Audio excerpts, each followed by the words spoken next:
আসসালামু আলাইকুম আইয়ুহাত তালামিজুল আজিজ আজাইরিন আল মুস্তামিঈন।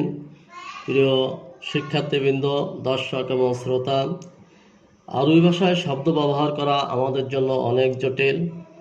আজকে আমরা অনেকেই আছি আরবি শব্দ জানি, কিন্তু এই শব্দগুলোকে আমরা কিন্তু বাক্যে ব্যবহার করতে পারছি না। তো আজকের এই ক্লাসে আমি আপনাদেরকে এমন একটি সুন্দর টেকনিক শিক্ষা দেব, যেই টেকনিকটি শিখলে আপনি আরবি যে কোনো শব্দ দিয়েই বাক্য বা জুমলা তৈরি করতে পারবেন। তাহলে আসুন আমরা শুরু করি। আমরা এখানে কয়েকটি শব্দ লিখেছি।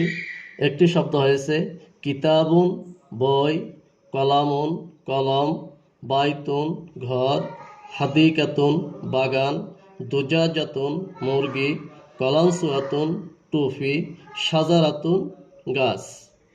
তাহলে আসুন আমরা এই শব্দগুলো দিয়ে মূলত আজকের বাক্যটা আমরা তৈরি করব। প্রথম আমরা কিতাবুন। এই কিতাবুন শব্দের আগেই জমির অর্থাৎ প্রোনাউন যদি হাজা আমরা বসিয়ে দেই, তাহলে কিন্তু এটা একটা বাক্য হয়ে যাবে। যেমন হাজা কিতাবুন, ইহা একটি বই। অনুরূপভাবে কলামুন, হাজা কলামুন, ইহা একটি কলম।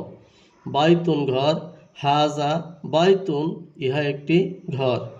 হাদিকাতুন বাগান, হাজিহি হাদিকাতুন, ইহা একটি বাগান।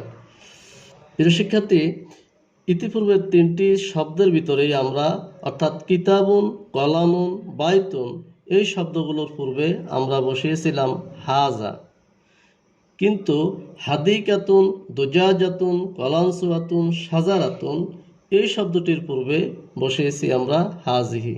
কেন? এই হাদিকাতুন শব্দটা মুয়ান্নাস বা স্ত্রীলিঙ্গ শব্দ। তো স্ত্রীলিঙ্গ শব্দের পূর্বে আমরা বসাতে হবে হাজিহি। এই হাজি অর্থ ইহা।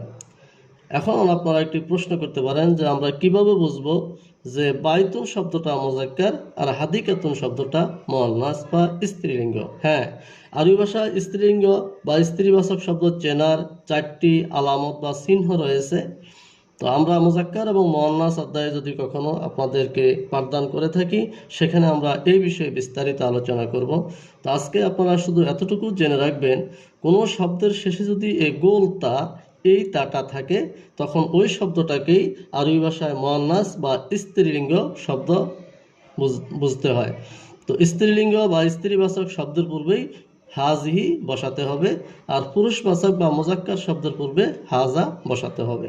তাহলে আমাদের হাদিকাতুন দিয়ে বাক্যটা হবে হাজিহি হাদিকাতুন, ইহা একটি বাগান। দুজাজাতুন মুরগি, এটা দিয়ে হবে হাজিহি দুজাজাতুন, ইহা একটি মুরগি। কলানসুয়াতুন টুফি, এটা দিয়ে হবে হাজিহি কলানসুয়াতুন, ইহা একটি টুফি।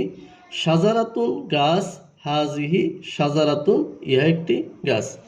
প্রিয় দর্শক এবং শিক্ষার্থীবৃন্দ, এমনিভাবে আপনারা আরবি ভাষায় যে কোনো শব্দই আপনাদের সামনে আসুক, প্রথমে আপনারা চিহ্নিত করবেন শব্দটা কি মুযাক্কার পুরুষবাচক নাকি মুয়ান্নাস স্ত্রীবাচক। যদি শব্দটা পুরুষবাচক হয় তাহলে হাজা দিয়েই বাক্যটা তৈরি করে ফেলবেন, আর যদি স্ত্রীবাচক শব্দ হয় তাহলে হাজিহি দিয়েই বাক্যটা তৈরি করবেন। এভাবে আপনারাও নিজেরা বাসায় বসে কিছু শব্দ লিখে এই প্রক্রিয়াতেই বা সেন্টেন্স তৈরি করতে পারেন। তো এই বাক্যগুলো বা সেন্টেন্সগুলো অনেক ছোট। ইনশাল্লাহ আমরা ধীরে ধীরে আপনাদেরকে আরও বড় সেন্টেন্স, বড় বাক্যের দিকে নিয়ে যাব। সবাইকে দেখার জন্য ধন্যবাদ। আমাদের এই চ্যানেলটা, পেজটা সাবস্ক্রাইব করে রাখার জন্য অনুরোধ রইল, যাতে করে আমাদের প্রত্যেকটা ভিডিও আপনারা পেতে পারেন।